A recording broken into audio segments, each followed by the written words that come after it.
Eu quero dar outro recado para você que viu outros vídeos. Em outro vídeo eu falei sobre a dracma perdida, aquele que foi encontrado por Jesus, e há alegria, júbilo no céu, diante dos anjos. O próprio Deus festeja quando um pecador se arrepende. E eu falei que eu ia falar sobre o plano de Deus e o Evangelho. Eu quero falar rapidamente tudo o que Ele tem reservado para você e para mim. O que acontece é que no início, antes mesmo de nós estarmos na Terra, houve, por causa do orgulho no coração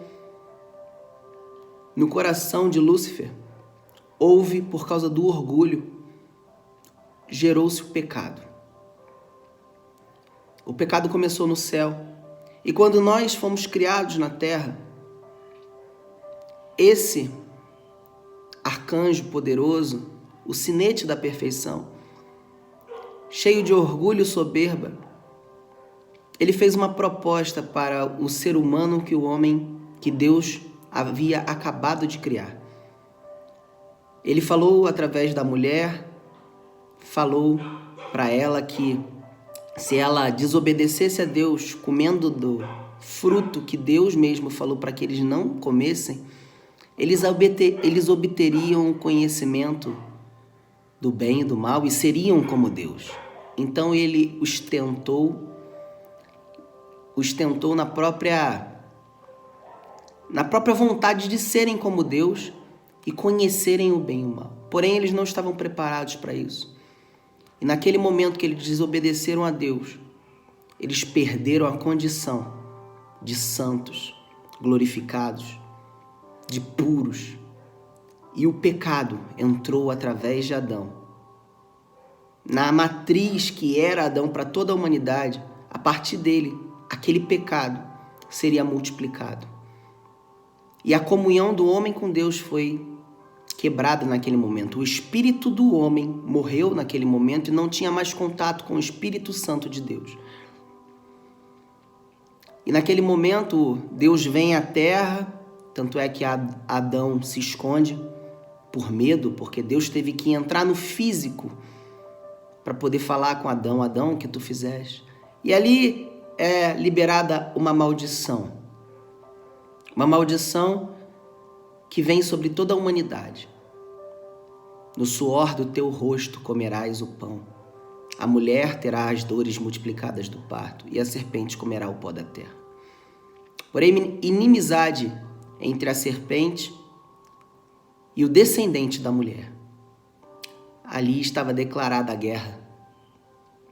E você e eu estamos no meio disso tudo, porque esse tempo passou, e antes que o descendente da mulher viesse para pagar o preço por causa da nossa vida, para nos resgatar, porque nós não tínhamos esperança, nós não tínhamos como pagar o preço para reparar esse dano que nós causamos.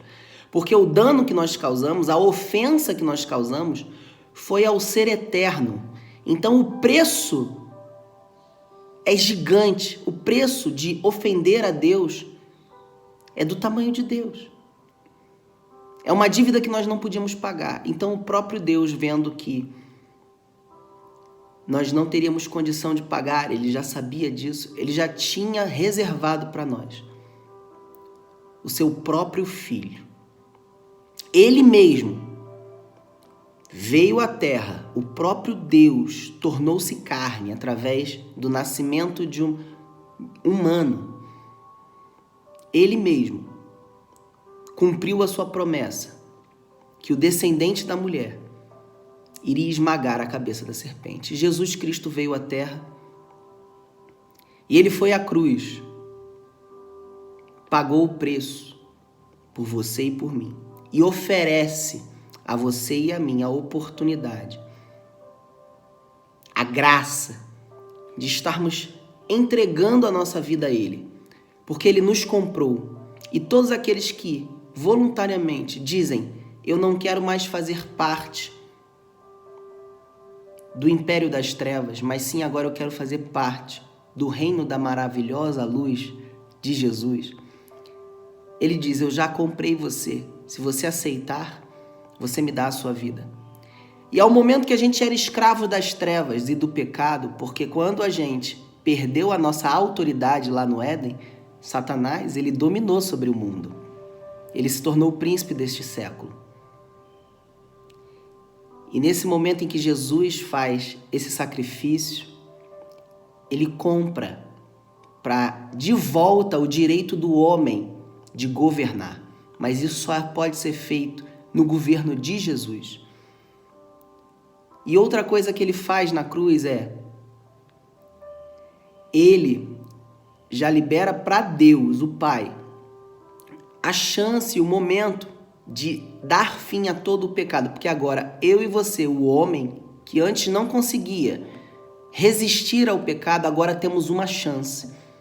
Porque o Espírito Santo dele, quando a gente dá a nossa vida para ele, vai nos capacitar para resistir ao pecado e nos tornarmos santos com ele. E outra coisa que ele faz foi ressuscitar, mostrando para você e para mim que nós ressuscitaríamos com ele, se com ele nós estivéssemos nele, para uma vida no reino dele.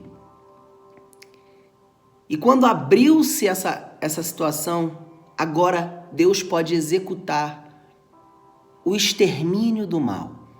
Porém, para ele fazer isso, exterminar o mal de uma vez por todas, é necessário que todas as pessoas tenham chance de entenderem o Evangelho, de entenderem a vitória de Jesus na cruz, e entenderem que é possível viver uma vida diferente, uma vida de santidade, uma vida que agrada a Deus. E disso nós seremos salvos, da própria ira de Deus, quando ele exterminar todo o pecado e todo o mal. Então, se você estiver aliançado com o mal e com o pecado, você vai ser exterminado junto com todo o mal. E é por isso que, por exemplo, Deus não executou a sua ira e exterminar todo o mal há 20 anos atrás, porque há 20 anos atrás eu seria um dos que estaria sendo exterminado junto com o mal nessa terra. Mas eu tive a oportunidade e eu quero falar para você também. Tenha essa oportunidade hoje. Entregue sua vida a Jesus. É isso. E a partir daí você vai viver uma vida nova, uma vida interessada em agradar a Deus. E no final você vê em Apocalipse Deus falando assim: eis que faço novas todas as coisas. Apocalipse capítulo 21, verso 5. Aquele que está sentado no trono disse: eis que faço novas todas as coisas. Eu te convido a ler a Bíblia, a entender o que vai acontecer. Jesus Cristo irá vir de novo. Enquanto ele não vem, existe uma oferta de paz. Mas chegará o tempo em que o mal será exterminado. E onde você estiver, você vai ter decidido de que lado você vai estar. Sendo exterminado junto com o mal, ou ao lado de Cristo, salvo e santo. Esse é o Evangelho. Deus abençoe você.